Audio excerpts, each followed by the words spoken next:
Welcome to Sweet Life Beat Life. We hope this video helps. You start by powering down and removing power sources so nothing shorts.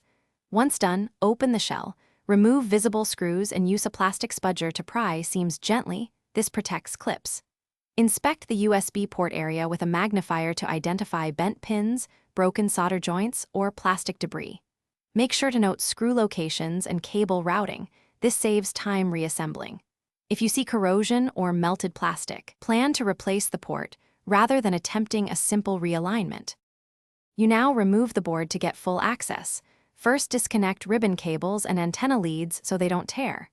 Once the PCB is free, heat each soldered joint to remove the damaged USB connector. Heat evenly to avoid pad lift. Clean flux and corrosion with 90% plus isopropyl and a soft brush. This improves solder flow and contact.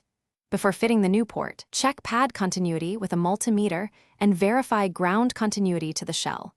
This prevents a repeat failure. You align the new USB connector and tack solder 2 anchor points to hold it square, then solder all pins cleanly. Avoid bridges.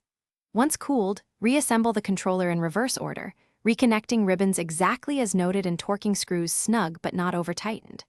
Finally, plug in a known good cable and test charging plus data functions. Press all buttons to confirm operation.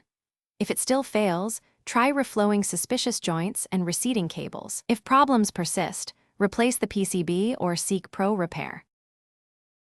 Thanks for watching. Consider subscribing if we helped you.